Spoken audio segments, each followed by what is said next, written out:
요한복음 5장 1절 9절 말씀 봅시다.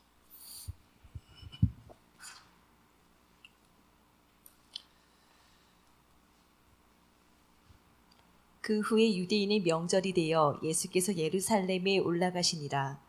예루살렘에 있는 양문 곁에 히브리 발로 베데스다라 하는 못이 있는데 거기 행각 5이 있고 그 안에 많은 병자, 맹인, 다리 저는 사람, 혈기 마른 사람들이 누워 물의 움직임을 기다리니 이는 천사가 가끔 못에 내려와 물을 움직이게 하는데 움직인 후에 먼저 들어가는 자는 어떤 병에 걸렸든지 낫게 됨이더라. 거기 38해 된 병자가 있더라. 예수께서 그 누운 것을 보시고 병이 벌써 오래된 줄 아시고 이르시되 내가 낫고자 하느냐. 병자가 대답하되 주여 물이 움직일 때에 나를 못에 넣어주는 사람이 없어 내가 가는 동안에 다른 사람이 먼저 내려가나이다. 예수께서 이르시되 일어나 네 자리를 들고 걸어가라 하시니 그 사람이 곧 나아서 자리를 들고 걸어가니라. 이 날은 안식이니. 아멘. 예, 베데스다를 바라보는 자들이라는 말씀의 제목으로 하나님 말씀 나누도록 하겠습니다. 누가 옆에 앉아 있는 것 같은 느낌 드는 사람 있어요? 누군가가 내 옆에 앉아 있는 느낌 드는 사람 있어요? 누구예요? 있을 것 같은데? 있죠? 예. 예. 그 뭐 다 느껴라는 건 아니고요. 뭔가가 뭐 된 것 같다, 될 것 같다. 예. 우리가 하나님을 믿는다라고 하는 건요, 하나님과의 종속 관계가 있습니다. 그분은 창조주고 우리는 피조물입니다. 이 주종의 관계는 분명히 성립되어져 있어야 합니다. 모든 종교는요, 다 이 땅에서 착하게 살자라고 하는 룰을 범하지 않습니다. 실제로도 이제 우리가 그런 걸 보면은요, 아리아인들이 이제 인도로 들어가게 되죠. 그래서 인도의 그 원주민들을 몰아내고, 뭐 때로는 죽이고 타협도 하고 그렇게 하면서 그곳에서 이제 토착화된 종교를 하나 만들어냅니다. 힌두교입니다. 그들이 아리아인들이 그 인도로 들어가면서 베다라고 하는 걸 갖고 가요. 이 베다가 신으로부터 전승된 이야기들입니다. 그걸 갖고 얘네들이 이제 아리아인들이 들어가서 이제 인도의 원주민들을 몰아내고, 그래서 이 베다라고 하는 것이 굉장히 사람들에게 많은 것들을 제공해 줍니다. 그래서 이게 힌두교의 뿌리가 되고 불교의 뿌리가 되고요, 동양 사상의 근본이 됩니다. 붓다는 이 베다 영향을 굉장히 많이 받았습니다. 이 베다를 둘로 나눌 수가 있는데요, 리그 베다가 있고 우파니샤드가 있습니다. 예수쟁이들도 이거 많이 써요. 이거 여러분 함부로 쓰시면 안 되는 단어입니다. 이걸 설명하기 위해서 쓰는 건 괜찮겠지만 마음 공부하는 사람들이나 이런 쪽에 있는 사람들은 겁없이 이 단어를 많이 씁니다. 이 가까이 있다는 단어입니다. 뭐 단어 자체가 나쁘다는 건 아닙니다. 이게 근본입니다. 이거는 부자재 같은 겁니다. 다시 말씀을 드리면은 동서양이 분리되는데 서양은 성경을 바탕으로 세워진 나라들입니다. 어쨌건 그 성경이 구약이 있고 그 구약을 좀 더 해석해 놓은 게 613가지의 조항들로 나타나 있습니다. 그걸 이제 탈무드로도 이제 나와 있고 막 이제 그게 확장된 거죠. 그것처럼 그런 개념입니다. 가까이 있다. 스승과 사제 간의 관계를 이야기하는 겁니다. 그래서 사제 간의 관계들을 이야기할 때도 우파니샤드라는 단어를 씁니다. 쓸 단어가 그렇게 많은데도 불구하고 이 단어를 굳이 쓸 필요는 없습니다. 이건 사상의 집약이라고 보시면 좀 뭐 정확할 것 같습니다. 생각의 사상에 관한 겁니다. 이걸 갖고 이들이 와서 힌두교를 만들어냅니다. 힌두교 그러면은 뭐예요? 소를 신성히 여긴다, 이 정도만 알잖아요. 그 정도가 아닙니다. 얘네들 굉장히 고차원적입니다.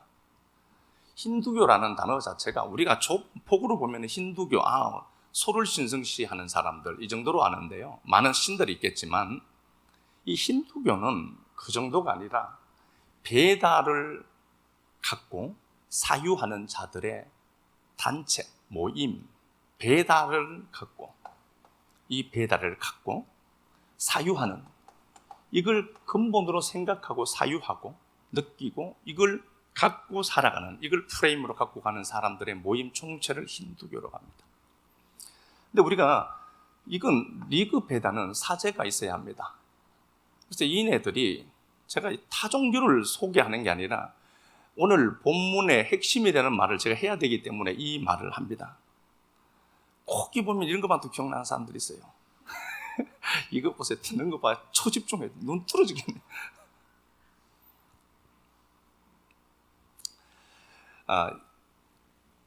자연을 사람들이 이기지 못하더라. 못 이기죠, 지금도. 사람을 이기지 못하더라. 그러면 자연의 지배자는 누군가? 이거 뭐 잘 알죠, 이거는. 신이 있을 것 같다. 그럼 이 신을 움직이는 사람들이 있어야 될 것 아닙니까? 그 신을 움직이는 사람들이 사제죠. 브라만이라고 하는 계급을 가진 사제들입니다. 그 사제들이 있는데 이 사제들이 신을 움직일 수가 있어요. 신에게 간청도 하고 뭐 이런 개념이죠. 이들이 갖고 있는 사상을 제가 얘기하는 겁니다. 그럼 이 사제는 누구에 의해서 움직이죠? 사람에 의해서 움직여요. 이 사람이 먹을 것을 제공해 주거든요. 공급해 주죠.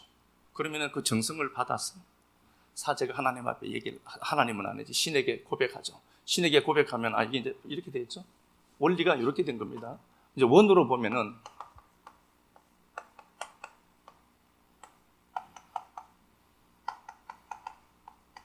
이렇게 되어 있죠. 이제 순환하는 거죠.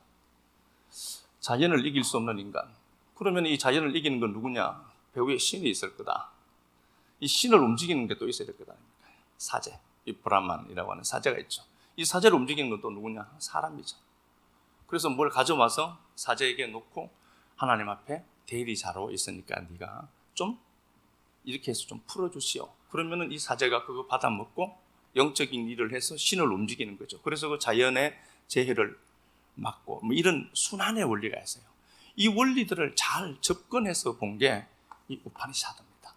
사람이 사는 한 사이클, 한 인생의 사이클을 사는 것에 굉장히 정밀하게 이 많은 것들을 이야기하고 있습니다. 그래서 사람들은 지금도 이게 쇼펜하우어도 이걸 굉장히 신성시했고, 비폭력 간디, 이 양반도 이것보다 더 나은 세상에 지혜책은 없다라고 할 정도였습니다. 굉장히 이게 수준이 높은 책입니다. 여기에서 버마이려라고 하는, 알죠? 라고 하는 말이 나왔습니다.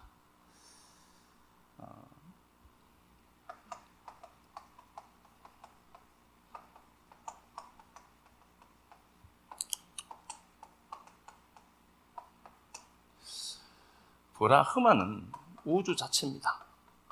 보이는 것과 보이지 않는 것 자체를 이야기하는 겁니다. 그래서 이걸 불교에서는 없음이라고, 노자는 없음이라고 이야기를 했고, 노자도 분명히 얘기했습니다. 뭐 이상하다 자꾸. 하늘과 땅을 창조하기 전에 도가 있었다. 로 얘기하죠. 도가 있었다. 이걸 불교에서 이제 공이라고 하죠. 공. 도가 있었는데 그 도를 도라 할 수밖에 없다. 그런데 그 도는 아닐 것이다. 그것보다 더 큰 어떤 원리가 있는데 이걸 자기는 그냥 퉁쳐서 도라 하겠다라고 얘기했던 거예요. 공이라고 합니다. 불교에서는 공이라고 하죠. 색적시공, 공적시생이라고 하니까요. 불교로 이렇게 얘기합니다. 우주 자체입니다. 이게 원리 자체입니다. 이건 브라흐마는 이제 인격적인 신이다라고 하죠. 그래서 사람들이 여기다 저기다가 신의 이름을 막 갖다 붙여놓은 겁니다. 이 브라흐마는 사제 계급이니까요. 이걸 움직이는 겁니다. 이렇게 되어 있습니다. 그래서 브라흐만이라고 하는 이 보이는 것과 보이지 않는 것 전체 원리가 있다는 거죠. 그 원리, 그게 이게 아트만이라는 건데요. 단어가 아트만은 우리 자아를 얘기하는 겁니다. 우리를 이야기하는 겁니다. 밖에 보여지는 보이는 것과 보이지 않는 모든 것은 브라흐만이라고 합니다. 그래서 이건 그 모든 것이 신성이 있다라고 믿죠. 모든 것이. 성경에도 만물의 신성이 있대요. 이렇게 이게 계속해서 굴러오고 그러다 보면서 여기에서 붓다가 등장합니다. 그러니까 열반이라고 하든지 이 모든 불교 용어는 사실 여기서 나온 겁니다. 우파니샤드라고 하면 여기서 나온 겁니다. 붓다가 종교 하나를 만들어낸 게 아니라 그 사상된 축약된 그 지식 체계에서 나타난 게 불교입니다. 불교가 불상을 왜 믿지? 그게 아닙니다. 걔들은 수준이 굉장히 높습니다. 여기서 붓다가 고민하다가 이 사상을 그대로 자기 것으로 더 던져놓은 겁니다. 이 사상에 매료된 게 이제 내적 치유, 내면 치유, 마음 치료라고 하는 것은 불교 용어입니다. 실제로 여기에서 나온 겁니다. 전부 이 뿌리에서 나와서 지금 정착돼서 데이터가 누적되어져 있는 겁니다. 자, 볼게요.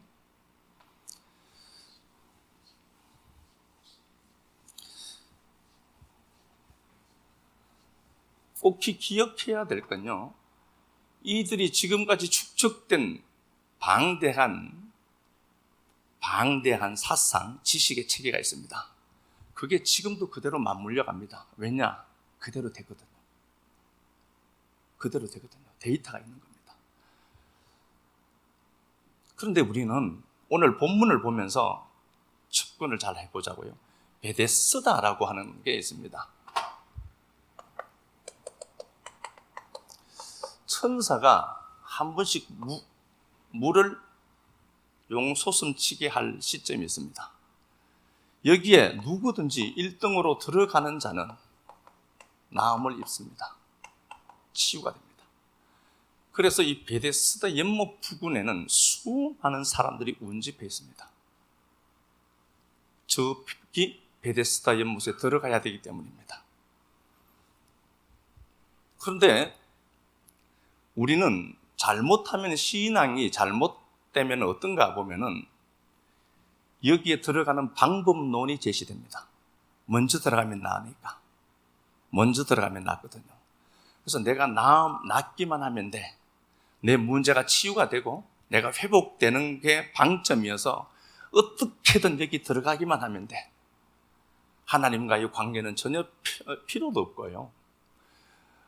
주님과의 주종의 관계와 피조물과 조물주의 관계마저도 필요 없어요. 내가 먼저 어떻게든 좋은 위치를 선점하고 물이 동할 때 들어가기만 하면 낫습니다. 사람들은 그렇게 접근합니다. 지금도 기독교라고 하는 것이 잘못되어서 어떤 방법과 수단, 방법을 가리지 않고 먼저 들어가면 낫는다. 방법론입니다. 그래서 제가 먼저 서두에 우파니샤드라고 하는 이것들을 얘기한 겁니다. 데이터가 있습니다. 그대로 하면 또 되는 겁니다. 방법론을 갖고 접근하려고 하는 시도를 여러분들은 멈춰야 됩니다. 우리는 걔들이 믿는 게 아니라 성경이라고 하는 하나님이 주신 말씀이 있기 때문입니다. 그 방법론으로 내가 먼저 들어가면 낫는다. 실제로 계속해서 먼저 들어가는 사람들이 낫더라는 겁니다. 그래서 나도 저기 먼저 들어가면 낫는다. 그래서 좋은 위치를 선점해야 되고 어떤 방법론으로 자꾸 우리는 회복을 꿈꾸는 겁니다. 근데 우리가 놓치는 게 있습니다. 이 자리에 예수가 있습니다. 이 자리에 예수가 있습니다. 38년 된 병자가 이 자리에 있습니다. 그는 위치가 베데스다 연못입니다. 그의 모든 생각과 사상은 베데스다 연못입니다. 이것만 보고 있습니다. 근데 그 주위에 주님이 이렇게 서 계십니다. 그의 시선은 주님께 집중해야 됩니다. 그럼에도 불구하고 이 사람의 시선은 오직 베데스다입니다. 들어가기만 하면 나는 겁니다. 이걸 우상이라고 합니다. 이걸 우상이라고 합니다. 하나님의 가치보다 내 가치가 더 커진 겁니다. 시편 1편은 분명히 얘기합니다. 복 있는 그 한 사람은 주야로 하나님의 말씀을 묵상하는 자다. 하나님의 말씀을 가까이 하지 않는 자들이 하나님을 섬기는 좋은 예라고 할 수 있는 예시가 있느냐? 없다. 하나님의 말씀을 묵상한다라고 하는 것은 그 말씀이 내 생각의 재료가 되어야 내가 변하기 때문에 그렇습니다. 그런데 우리는 자꾸 방법론으로 얘기합니다. 그래서 저 기도원에서 3박 4일 기도만 하면 낫는다. 저 목사에게 가서 안수만 받으면 낫는다. 늘 입술로 고백만 하면 낫는다. 그래서 주문 외우듯이 외우는 예수쟁이들도 있습니다. 이 말 하면 된다. 이렇게 100번 적으면 된다. 이런 방법론들이 많이 있음에도 예수쟁이들은 그거 따라갑니다. 왜냐하면 그게 데이터가 있는 걸로 보이기 때문에 그렇습니다. 여러분, 그러시면 안 됩니다. 여러분들의 눈이 베데스다를 보고 있으면 안 되는 겁니다. 잘못 보고 있습니다. 여기에 빨리 들어가려고 방법론을 끌어다 당겨서 감사하면 복이 온다. 감사합니다. 감사합니다. 감사합니다. 감사합니다. 미친 것들이 이렇게 하고 있어요. 아셔야 됩니다. 여러분, 우리가 그 아세르라고 하는 단어를 제가 복이 있다. 아세르라는 단어를 제가 말씀드렸습니다. 이게 운이 좋다는 단어입니다. 복이 있다. 직진이다. 걷다. 아세르라는 단어입니다. 행운이라는 단어도 갖고 있어요. 복이라는 단어니까. 여기에다가 호흡 하나 붙여놓으면 아세라입니다. 이 아세라 신입니다. 바알 신의 아내였던 아세라 신입니다. 출산과 다산, 복의 신입니다. 운명의 여신입니다. 지금 그들이 하나님을 믿으면서 운 좋다는 말을 자꾸 합니다. 하나님이 주십니다. 그거. 사람들이 이렇게 해보니까 대단한 겁니다. 우파니샤드는 그렇게 얘기하는 게 있으니까요. 근데 우리는 죄들이 되니까 그 방법을 교회가 끌어오는 겁니다. 적어도 교회는요, 울타리를 쳐서 하나님 말씀 이외에는 다른 것들이 흘러 들어오지 못하도록 여러분들이 막아주셔야 됩니다. 하나님 말씀으로 수업을 봐야지. 하나님의 말씀 붙들고 갈 때 현상적인 것들이 나타나지 않는다 할지라도 말씀 끌어안고 간 사람의 우리가 결과를 보아야 돼요. 그래서 말씀 끌어안고 걸어가는 사람들에게 우리가 박수를 보내고 하나님이 그 사람을 통해서 어떻게 하실지 한번 보자는 겁니다. 내가 살아계신 그 하나님을 한번 보여야 되겠다. 내가 니들 그래 빨리 방법론으로 베데스다를 향해서 나아가라. 나는 베데스다를 보는 내 눈과 의식을 뒤로 돌려서 하나님 집중해야 되겠다. 그 사람, 그 한 사람, 주님이 이 38년 된 이 사람을 보고 있다니까요. 주님이 우리에게 더 큰 은혜를 베푸시려고 원하잖아요. 우리가 신앙생활을 해가면서 넘어질 수 있어요. 실수할 수도 있고 넘어질 수 있습니다. 그러면 이렇게 생각해야 된다고 했죠, 제가. 이렇게 또 그러네. 네, 또 그렇습니다. 그럴 때 여러분들은 좀 더 잘해야지로 접근하면 됩니다. 근데 내가 잘못했다라고 하는 거, 내가 이러면 안 되는데 이거 진짜 엄청난 죄를 지었네? 라고 하는 것들이 있을 거예요. 그거요, 하나님 그것도 사용한다는 것 아십니까? 십자가가 그것 하나 못 삼키겠어요? 십자가가, 우리에게 주어진 구원의 십자가가 내가 저지른 그 자잘한 범죄들, 우리가 말하는 그 범죄들, 그것 하나 덮지 못할 십자가겠냐고요. 그러니까 지금도요, 백신 안 맞는 것들이 있어요, 이게. 그럼 영혼 팔린대요. 무슨 영혼이 어떻게 팔리는지 모르겠어요. 궁금해요, 저도. 하나님이 우리 안에 계시죠? 하나님 우리 안에 계시잖아요. 하나님이 우리 안에 계시면은 그 하나님은 떠나지 않아요. 그런데 내가 백신 맞고 영혼을 팔아서 떠났대. 이게 말도 안 되는 걸 듣고 있다니까요. 예수쟁이들이. 그런 인터넷도 얼마나 많은지 몰라요. 그게 666이라고 또요. 또 다음에 또 다른 거 하면 또 666 또 바뀌어요. 얘네들은 항상 그러니까. 여러분들 안에 계시는 그 성령님은 에베소서는 하늘 관점에서 쓴 겁니다. 영원한 관점에서 구원을 해석한 것이고, 로마서는 이 땅의 관점에서 구원을 설명한 겁니다. 그래서 두 개가요, 상충되는 걸로 보여요. 에베소서 2장 6절에서는 잘 알죠? 우리를 어디에? 하늘에 앉혔다. 카데마이죠. 앉혔다. 안침. 시민이 되었다는, 그러니까요. 하늘 백성이 되었다. 실제도 과거예요. 구원은 여러분 완성된 겁니다, 이거요. 구원 완성된 거라니까. 시간 넘어 계신 하나님이잖아요, 그분이. 그런데 역사 속에서는 로마서 7장 19절 이하 말씀에 늘 선을 원하는데 악이 나를 이겨버리더라. 안 되더라는 거죠. 잘 안 돼요. 안 된다? 잘 안 돼요. 그럼에도 불구하고 사도 바울이 하나님 앞에 감사한다고 했죠. 하나님께 감사하리로다. 이 두 관계가 해소가 안 됐습니다. 서은이 이기지 못하더라는 겁니다. 서은을 향하는 내 마음은 있는데 이 널 나를 이기더라. 그런데 이 두 긴장 관계가 해소되느냐? 아니더라는 거죠. 아님에도 불구하고 그가 하나님 앞에 감사하더라. 이유는요, 해방시킬 예수가 계시니까. 해방시키는 예수가 계신다니까. 그것마저도 덮으시는 하나님이 계신다니까요. 그래서 우리가 하나님 말씀을 붙들고 가다가 넘어졌어. 그러면 더 잘하려고 해야 됩니다. 아직 그러지 말고 잘하려고는 해야 돼요. 그러나 잘하려고는 해야 되지만 그런 나를 여러분들은 다나토스 되는 죽음으로 죽고 있다는 걸 아시고 그런 환경과 상황 속에 맞닥뜨릴 때에도 꼭 기억해야 됩니다. 하나님, 이 범죄마저도 당신은 사용하신다. 이 실수마저도 하나님 사용하신다. 전부 그렇게 들어온 것 아닙니까, 교회? 우리 구성원들 안 그런 사람이 어디 있어요? 다 실수하고 넘어졌고 깨어지고 부서지고 그렇게 했는데 이게 오히려 예수를 만나는 통로가 되고 계기가 된 건 맞잖아요. 그럼 우리는 이건 흉악한 죄야 라고 선악 구조에 익숙한 우리들은 그렇게 그냥 퉁쳐버려요. 그런데 하나님 그것마저도 사용한다니까요. 사도행전 7장에 스데반이 돌에 맞아 죽습니다. 주동자가 사도 바울입니다. 쳐 죽일 놈입니다. 하나님 보시기에는 그 놈 쳐 죽여야 되지. 순교시킨 원흉인데, 그런데 그가 그것 붙들고 평생 하나님의 은혜 아니면 살 수가 없는 존재가 맞구나를 고백하면서 수많은 주의 일을 행하게 됩니다. 살인자가 그 죄마저도 하나님이 사용하시더라. 그렇게 놓고 보면은 여러분들은 수지 맞은 인생이 맞습니다. 하나님 말씀 끌어안고 좀 더 잘하려고 몸부림쳐야 되지만 우리의 한계가 절실하게 보여지고 나타나더라도 자꾸 얄팍하게 방법론으로 접근하지 말고 하나님 붙드는 하나님의 은혜를 간절하게 갈구하는 그런 인생들이 되어야 된다는 거죠. 그렇죠? 베데스다가 있는데요.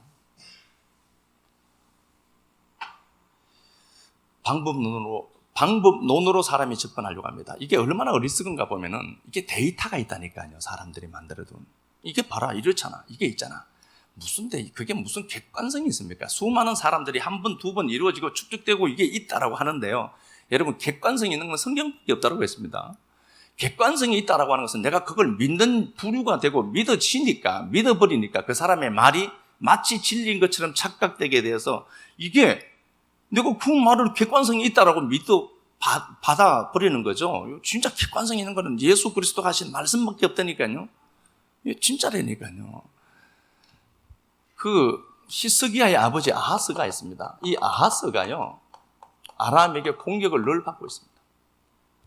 자기 힘으로 안 되는 겁니다. 그래서 그는 더 힘이 센 형님 찾아갑니다. 아수르를 찾아갑니다.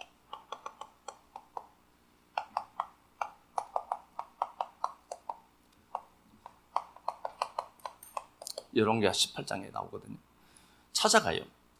그리고 이 아하스가 아람 때문에 너무 힘드니까 아수르에게 도움을 요청합니다. 그래서 이 아수르 형님들이 한번 도와주죠. 수많은 것들을 줍니다. 결국은 이 아수르가 엄청나게 피해를 입힙니다.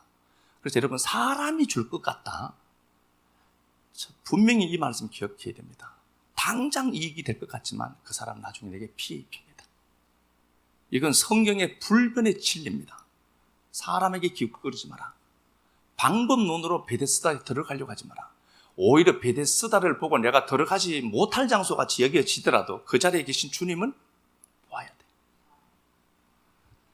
근데 이 양반이 정신을 못 차립니다. 그래서 이 양반이 듣고 아람의 수도인 다메섹을 쳤습니다. 도와주더라는 겁니다. 한번.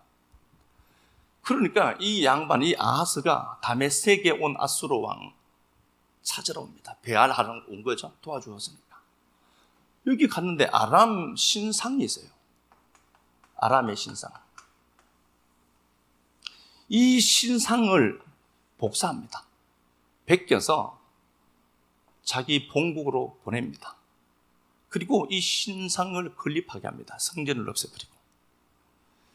자, 봐요. 이게 얼마나 무서운 건가 보면은 사람들이 데이터가 있다라고 믿는 그게 얼마나 모순적인가 보면은요. 아람이 아스를 치죠. 그런데 더 힘이 센 아수르가 아람을 삼켜버리고 장악해버렸습니다. 없어져 버렸어요. 그런데 아스의 의식이 뭐가 있느냐? 아수르가 계속해서 공격한 게 아니라 계속 공격한 당사자는 아람이었다니까요. 그러니까 아람이 힘이 센 원인이 뭘까? 망해버렸음에도 아람이 힘센 원인이 뭘까를 보는데 다메섹에 가니까 아람의 수도 다메섹 망한 나라예요. 신상이 엄청나게 큰 게 있는 겁니다. 아, 저것 때문이었구나. 그래서 저들이 신성시 여기는 그 재료들을 자기가 수입해 온 겁니다. 망해버린 나라인데도. 망해버린 나라예요. 이 사상과 이 체계를 그대로 가져옵니다. 그렇게 해서 아하스가 결국 나중에 어떻게 했죠? 나라 부도내버려요. 지금 나라 부도내버리고 히스기야가 그 아들 히스기야가 등장해서 아버지를 보고 분석한 거죠. 아, 사람 따라가면 안 된다. 방법론이 아니라 하나님과의 관계다. 그래서 성전을 먼저 연다니까요. 아수르가 치러 왔단 말이에요. 아수르를 이길 북력을 만들고 아수르를 위한 군사력을 만들고 그러지 않더라는 겁니다. 아수르를 위해서 이 아수르가 결국은 또 패권을 다 장악하고 있단 말입니다. 근데 히스기야는 이것을 위해서 처음 아버지의 방법대로 한번 조공을 줬다니까요. 그러다가 두 번째 올 때는 이대로 안 되겠다 싶어서 정면 승부하죠. 그래서 정면 승부 한번 해야 돼요. 힘들어도. 하나님 말씀 끌안고 여러분 정면 승부 한 번은 해야 됩니다. 밀리지 말고요. 자꾸 밀려서 신앙이 어린아이 같은 사람들이 있어요. 어린아이 같은 신앙의 표본이 있어요. 사람들이 신앙이 였다라고 하는 것은요, 말해보면 합니다. 고린도전서 13장 11절 한번 가서 봐봐. 이게 맞는지 모르겠네요. 고린도전서 3장 13장 그랬지 제가? 고린도전서 13장 11절. 내가 어렸을 때에는 말하는 것이 어린아이와 같고 깨닫는 어렸다, 어리다라고 하는 것은 말하는 것이 여기도 날래오지만요, 어린아이 같습니다. 깨달은 것도 어린아이 같습니다. 그래서 말 딱 하는 거 보면 아, 이 사람 신앙이 아주 얄팍하구나, 살얼음이구나 알 수가 있어요. 말하는 거 보면 알아요. 불평, 부정, 죽겠다, 슬프다, 아프다, 힘들다. 안 그런 사람들이 있어요. 그냥 묵묵히 버티고 가는 사람들 많아요. 그런 말 한다고 뭐가 좋아지느냐? 그렇지 않다. 말하는 대로 돼요. 사람의 잠문 13장 2절이죠. 혀의 번 18장 21절도 그렇고 혀의 번서로 살아요. 사람은. 말하는 대로 복을 먹어요. 내 입에서 나간 말 그건 분명히 결과를 만들어서 온다니까요. 그러면은 봐요. 말하는 것이 어린 사람들이 있어요. 어린 아이들의 특징이 있죠. 나이를 70 먹어도 어린 아이들이 있어요. 입에 늘 부정을 담고 살아. 안 된다, 슬프다, 힘들다. 뭐 어쩌라고 그러면은 그러고 있어요. 여러분 말 바꿔야 돼요. 행동 바꾸려고 하면 말부터 바꿔야 되는 거 아시죠? 행동 바꾸려고 하지 말고 말부터 바꿔야 돼요. 이 목적을 향해서 가는데 나를 물에 넣어줄 사람이 없더라. 나를 물에 이 베데스다 연못에 넣어줄 사람이 없더라. 없어야 됩니다. 그래야 하나님 만나니까요.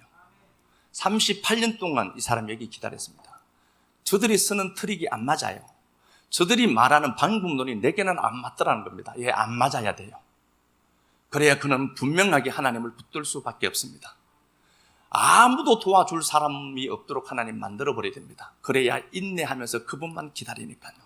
그 하나님을 붙들도록 만들어갑니다. 그러니까 주님이 야, 너 자리 들고 일어나 가. 5장 9절에 일어나 가라, 걸어가라. 이 페리파테오라는 단어는 그냥 보따리 쓸고 사들고 집에 가가 아니라 네가 낳은 것, 저 베데스다로 들어가기만 하면 낫는다라는 저놈들에게 걸어다니면서 보여봐. 그게 아니라고. 쟤들이 지금까지 이게 맞았다니까요. 여기 들어가면 나아요. 데이터가 있다라고 얘기하겠지. 저기 들어가면 다 낫는다니까요. 그랬잖아요. 그래서 이 사람도 저기 집어넣기만 해주세요, 나. 그러면 나 나을 수 있으니까. 방법론이거든요. 그런데 주님이 이 양반 곁에서 이 양반을 보고 계세요. 보고 계시는 주님이 자리 들고 그냥 가. 하나님과의 관계예요. 주님의 말씀 붙들고 가죠. 그리고 가. 그리고 네가 이 베데스다 연못에 먼저 들어가려고 진치고 있는 저놈들 있지. 저놈들 사이로 걸어 다녀봐라. 페리파테오 다녀봐. 그렇게 해서 낳는 자들이 아니라 이게 더 빠르다. 이 원리가 하나 더 있다. 세상이 모르는 논리 하나, 원리 하나가 더 있으니까 그건 네가 가서 자랑해라. 그래서 손해 갔다니까요, 이게요. 당장 손해 갔거든요. 이건 데이터가 확실히 있어요. 근데 하나님의 말씀은요, 데이터가 없는 걸로 보인다니까요. 그래서 오늘 본문을 보면은, 자, 다시 가서 보겠습니다. 5장을 보면서 5장 1절에 그 후에 이렇게 되어 있죠. 그 후에 어떤 사건 이후에 이런 일들이 있었다는 거거든요. 그 후에 메타타우타, 이것들 후에, 이 일 후에라는 단어입니다. 이 일이 뭔가, 그러니까 베데스다 연못 이야기 전에 어떤 사건이 하나 있는데 4장 46절에 어떤 사건이 하나 있었습니다. 왕의 신하가 있는데 아들이 죽었습니다. 왕과는 직접적 관계가 없습니다. 이 아이는 왕과는 직접적 관계가 없습니다. 그런데 한 달이 건너놓고 보니까 이 왕과 신하의 아들입니다. 관계성 얘기하는 겁니다. 방법론이 아니라 관계입니다. 이 아들이 당사자는 아들이에요. 하나님과의 이 왕과 관계가 없는 사람입니다. 그런데 이 관계가 왕과 신하의 관계로 맺어진 자래요. 야, 방법론이 아니고 관계다. 하나님과의 관계다. 하나님 살아계신다니까요. 안 믿어지시죠? 계속해서 익숙해서 살다 보니까 하나님 내게 역사하지 않는 것처럼 보이죠? 아니요, 그렇지 않습니다. 관계입니다. 그래서 어떻게 얘기하느냐? 이 신하가 예수를 찾으러 옵니다. 47절부터 봅시다.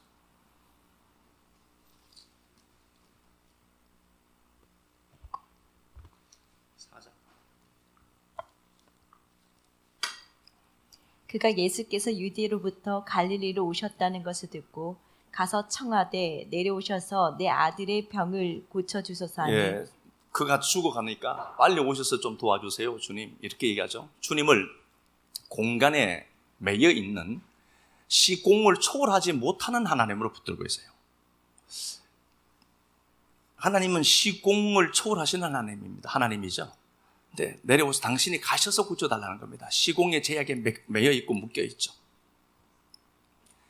주님이 그렇게 말씀합니다. 50절에 예수께서 이르시되 가, 네 아들이 낳은 거야 라고 주님은 말씀 하나 툭 던졌습니다. 무심하듯이 말씀 하나 툭 던져버렸습니다. 가, 네 아들 낳은 거야 라고 했습니다. 그런데 이 사람은 아들이 낳은 걸 모릅니다. 올라온 길도 있고 내려가야 될 길도 있습니다. 그래서 이 양반이 어떻게 하느냐, 예수께서 하신 말씀을 믿고 가더라. 하나님 말씀, 가라, 네 아들 낳았어. 그리고 이 양반이 주의 말씀 따라 그냥 반응합니다. 방법론이 아니라니까요. 어떻게 해야 됩니까, 주님? 손을 갖고 안차를 해야 됩니까? 아니면 가서 어떻게 약초를 구해서 이렇게 해야 됩니까? 그런 말 전혀 없어요. 그냥 가, 나았어 라고 주님이 말씀 하나 툭 던졌습니다. 방법론이 아니라니까요. 관계라니까요. 말씀을 믿고 가더니 가는 그 길에 종들이 올라옵니다. 아들이 살아났습니다. 언제 그랬냐? 라고 하니까 주님이 가라라고 하는 그 시점에 나왔대요. 그 시점에 나왔다. 이 말씀을 하시고 난 이후에 베데스다 연못 이야기를 같이 묶어놨거든요. 그럼 뭐예요? 방법론이 아니라 그냥 너는 눈에 보이는 것이 없어도 말씀 믿고, 말씀 들리는 말씀 붙들고 말씀 믿고 그냥 가. 뭐가 그렇게 궁금한 겁니까? 내 미래가. 하나님 말씀 하나 붙들고 그냥 한 걸음 한 걸음 걸어가면은 하나님이 그 인생에 부으시는 은혜와 복들이 있다니까요. 그거는 현상적으로 나타나게 되어 있어요. 근데 왜 그거는 못 믿느니 자꾸 방법론으로 자꾸 접근하는 거야 그냥. 그래서 이렇게 하면 낫는 데더라. 교회가 이렇게 되어버렸어요 이게요. 하나님 말씀 들어야지. 창조주가 하신 말씀이라니까 이거요. 그럼 이 말씀을 여러분 도대체 이 말씀이 우리에게 주는 파장이 어느 정도인지 한번 보시라니까. 이 말씀이 진짜 약속이라고요 이게요. 그냥 말씀 믿고 가. 말씀 붙들고 가요. 가는 길이 힘들다는 건 저도 알아요. 그런데 우리보다 나의 내일을 먼저 아시는 그분이 우리를 이대로 두지 않는다는 사실만은 제가 알고 있습니다. 그냥 가면 돼요 그냥. 어떻게 가죠? 어떻게 가요? 그냥 하루하루 사는 거죠. 다음 시간에 제가 말씀드리겠지만 하루하루 살면서요. 지금 불행하다라고 여겨지는 이때가 불행에 집중하지 말고 그곳에도 행복이 있다니까요. 기쁨이 그거 선택하면서 가면 돼요. 오늘 즐기고 누릴 것 여러분 포기하지 마시고 내일을 위해서 막 그러지 말고 그냥 오늘 누릴 행복 내가 그냥 찾아내고 그 상황 속에서도 기뻐하고 가면 돼요. 그러면 하나님 분명히 허락해 주시는 게 있다니까요. 그 얘기잖아요. 그냥 가라. 말씀 붙들고 그냥 가라. 사람들이 여기 다 매여 있어요. 베데스다에 매여 있습니다. 사도행전 12장을 보면은 믿음은 제가 단순한 거다라고 했잖아요. 사도행전 12장을 보면은요, 베드로가 갇혀 있습니다. 내일 모레 죽을 겁니다. 죽음이 작정된 자입니다. 근데 이 양반이 묶여서 잠들어 있습니다. 믿음 단순한 겁니다. 아니, 이런 상황에서 잠이 와. 이런 상황에서 어떻게든 잠이 안 오면은 잠 오는 방법을 뭐 좋은 걸 하든지 맥주 한 잔 먹든지 자꾸 이런 얘기. 그러니까 지금 좋은 걸 내가 선택을 해야 돼요. 거기에 잡혀 있으면 안 돼요. 그 생각이 반드시 결과를 만들어냅니다. 지금 할 수 있는 유일한 게 뭐예요? 그냥 피곤하니까 자는 겁니다. 믿음 단순한 겁니다. 복잡한 게 아니라니까요. 묶여 있는데 여기에 빛이 비쳐요. 빛이 주의 천사가 옵니다. 빛이 비칩니다. 빛이 비치니까 매였던 족쇄가 풀어져요. 방법론입니까 이게? 이게 성도가 방법론으로 사는 거냐고요. 성령의 빛이 비치니까 묶였던 게 풀어지더래요. 풀어지고 감옥 문이 자동으로 열리더래. 나오는데 아무도 보지 못하더라. 두 번째 또 출입구가 또 있을 것 아닙니까? 출입구로 두 번째 또 문을 열고 나오는데 보이지 않더라. 아무도 못 보더라. 그리고 베드로 그냥 툭 나와요. 이 뭘 얘기하는 겁니까? 저렇게 하려고 하면은 감옥에 앉아서 어떤 말을 계속해서 되뇌이고 막 이렇게 해라. 그런 게 없다니까요. 빛이 비치면은 열려요. 빛이 비치면 열리니까 너무 고민하지 말고. 그러면은 베드로가 옥에 갇혀 있지만 갇힌 자기 상황에 매여 있지 않죠. 이때 죽이려고 했던 당사자가 헤롯이거든요.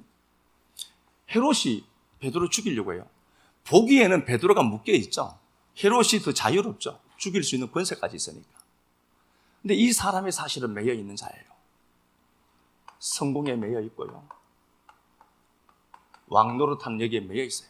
그래서 이건 못 놓는 것 아닙니까? 어떻게 보면 불쌍한 사람이 이 사람입니다. 매여 있어요. 내 성공에 매여 있어요. 먼저 들어가야 될 그 베데스다라고 하는 그곳. 그게 매여 있는 겁니다. 이 사람이 더 불쌍한 사람이에요.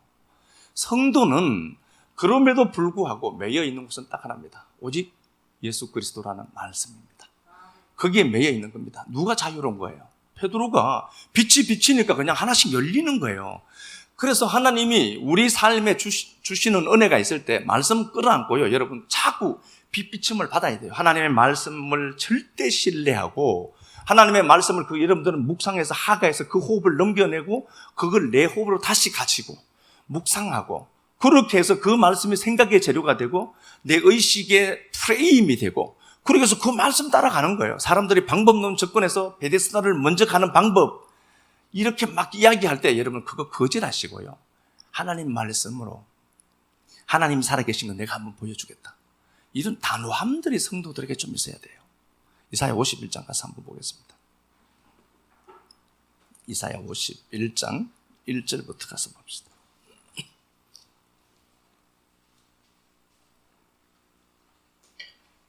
을을 따르며 야훼를 찾아 구하는 너희는 내게 들을지어다. 너희를 떠낸 반석과 너희를 파는 우묵한 구덩이를 생각하여 보라. 너희의 조상 아브라함과 너희를 낳은 사라를 생각하여 보라. 예, 하나님이 이스라엘 백성들에게 이렇게 얘기하죠. 의를 따르고 야훼를 찾아 구하는 너희는 내게 들어라. 하나님을 따르는 겁니다. 말씀을 따르고 하나님을 찾아내는 자들이 있어요. 하나님에 대한 궁금증이 있는 사람들이 있어요. 하나님 우리 아버지 아이가 자꾸 이 정도는 안 된다니까요. 아버지가 누군지도 모르면서 아버지라고 부르면 되냐고 자꾸. 그러면서 하나님이 한 사람을 이야기합니다. 너희를 파낸 우묵한 구덩이를 보라. 떠낸 반석이다. 우리가 돌 한 덩이였다는 거예요. 돌 한 덩이가 있는데 이걸로 주님이 조각해서 멋진 어떤 형태를 하나 만들어내겠다는 겁니다. 그래서 성도에게 줄 때 하나님이 원석으로 주죠. 그렇죠? 조각하는 시간들이 걸려요. 그래서 정으로 머리 찍을 때는 아파 죽는 겁니다. 그런데 그게 좋은 그림을 만들어내는 하나님의 섭리죠. 자, 이렇게 되면서 아브라함 하나를 소개합니다. 이 히브리서 11장 12절에 보면은 죽은 자와 같은 아브라함이라고 되어 있습니다. 아브라함에게 어떤 원인이 있느냐? 없습니다. 그냥 하나님이 선택한 겁니다.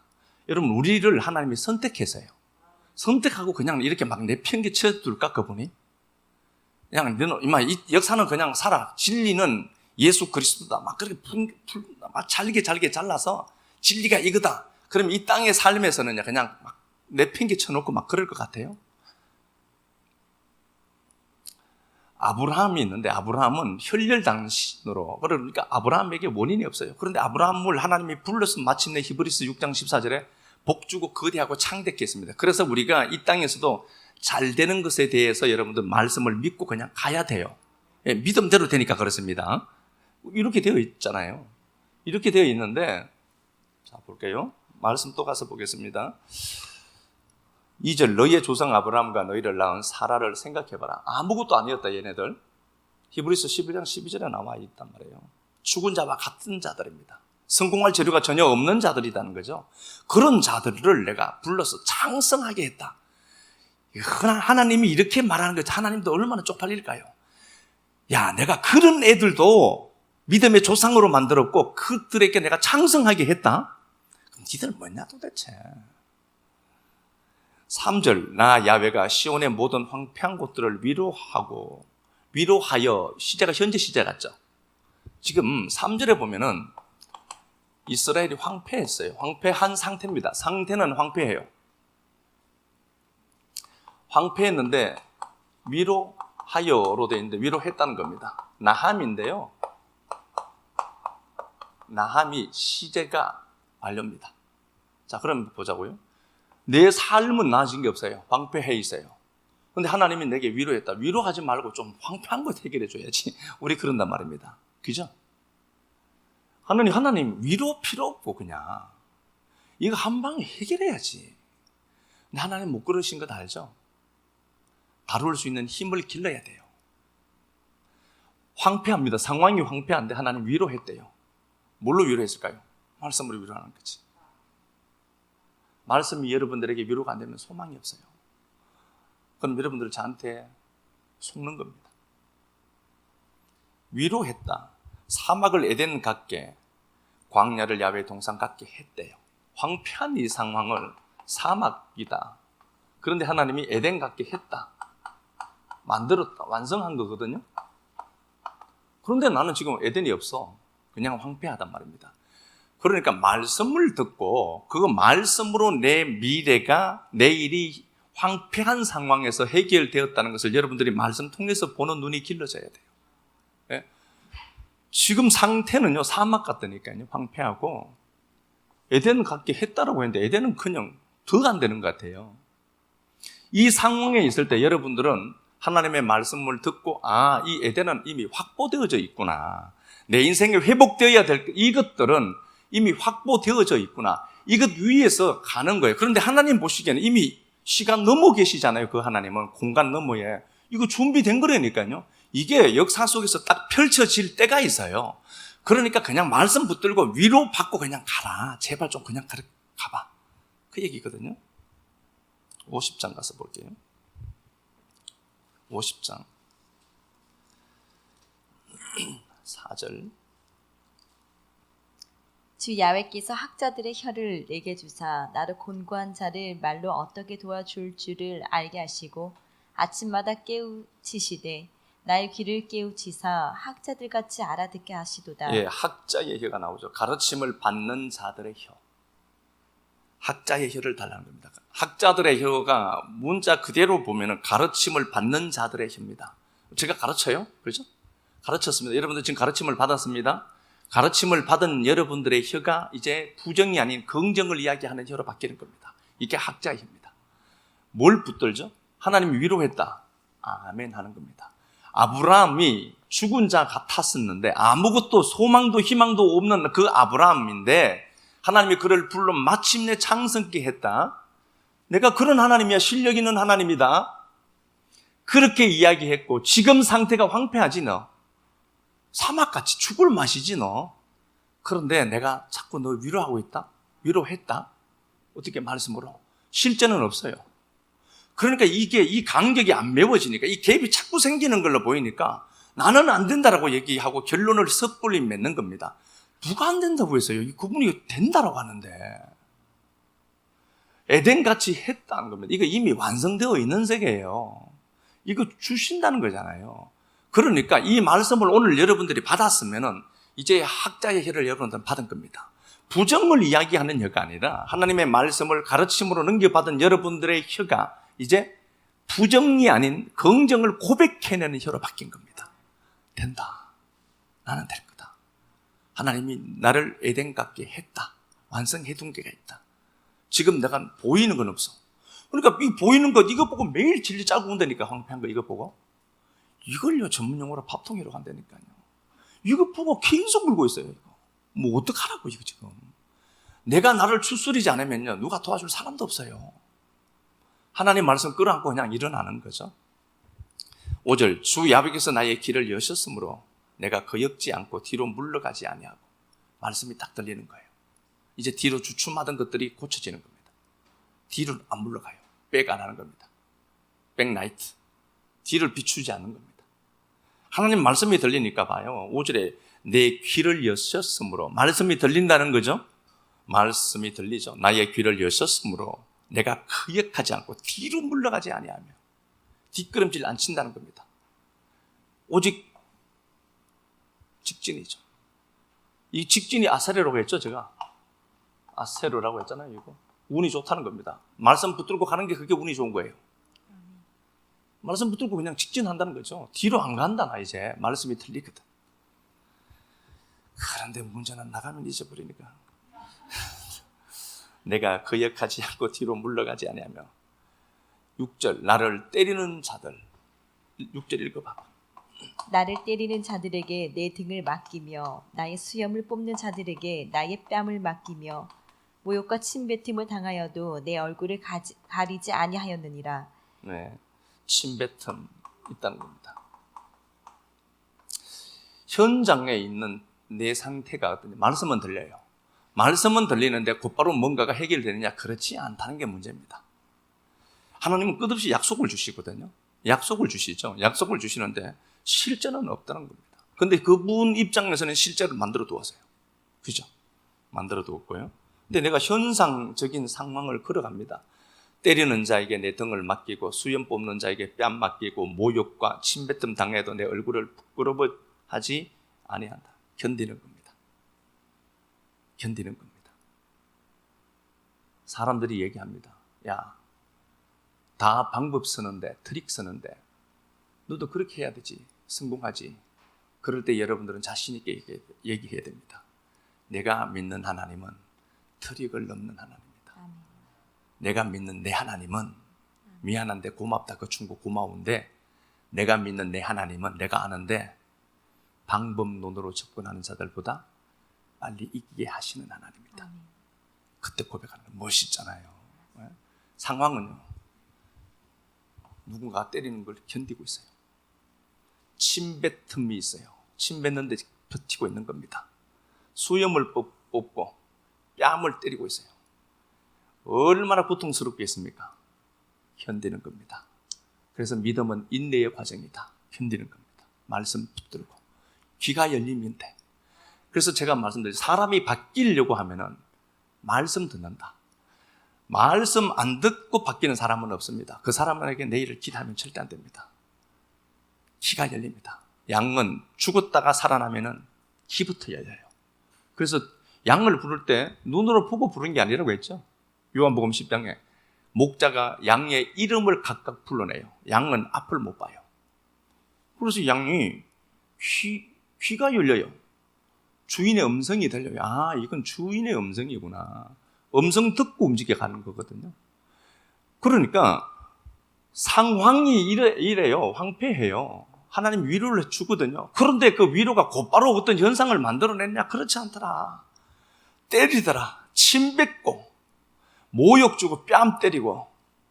수염, 이스라엘 백성들에게 수염은 굉장히 큰 가치예요. 수염을 뽑고 뺨을 때리더라. 이 능력 당하실 때 여러분들은 십자가 생각해야 됩니다. 그래, 밟아라. 시컷 밟아라. 내가 니들이 방법론으로 접근해서 스타 될 때 내가 하나님의 말씀 붙들고 한번 회복되어 볼게. 이런 배짱들이 있어야 돼요. 그래서 여러분들이 오늘 베데스다라고 하는 연못에 묶여 있다면 그 끈 과감하게 잘라버리고 현장에 서 있는, 나와 함께 그 현장에 서 있는 38년 된 병자 옆에 서 계시는 그 주님 보고 하나님 오늘 키 열어주셔서 감사합니다. 견디고 인내하며 가겠습니다. 하나님이 빛을 비춰주실 때 그 순간 내 수갑은 열리고 나를 막았던 감옥들은 하나씩 하나씩 열리고 이걸 거기에 있는 사람들이 보지 못하더라. 이게 비밀이란 겁니다. 쟤네들은 죽었다 깨도 이걸 모릅니다. 그런데 성도는 그 관문을 통과하여 나와서 묶인 것들이 완벽하게 풀리고 자유가 될 그때에 하나님의 놀라운 은혜와 은총을 노래하는 도구가 될 것이다. 네, 찬양 한번 드리겠습니다. 베데스다라고 하는 치유의 자리가 존재하고 그곳에 먼저 들어가는 자는 남을 얻는 베데스다를 향해서 매인 인생들 38년 된 병자는 주님 만나는 장소였음을 오늘 말씀 통해서 보고 현상을 쫓고 방법을 쫓는 인생들이 오늘 말씀 듣고 턴하는 역사 있도록 꼭 도와주옵소서.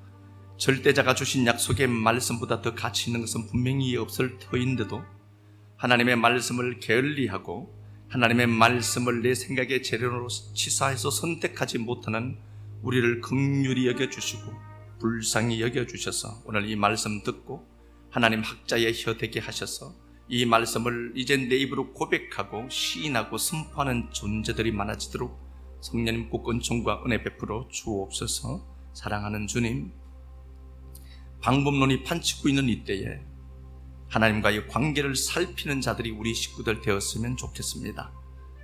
오늘 이 말씀 듣고 내 말씀으로 들은 믿음의 동력자들이 한 주간 또 이 역사를 가로질러 살아갈 터인데 황폐한 땅에 있으면서 에덴을 주셨다라고 했지만 여전히 위로하시는 하나님밖에 없을 때 이 역사를 가로질러 가면서 등을 내어주고 뺨을 맞고 수욕을 당하고 침뱉음 당할 수 있지만 견디는 자들 있도록 도와주옵소서.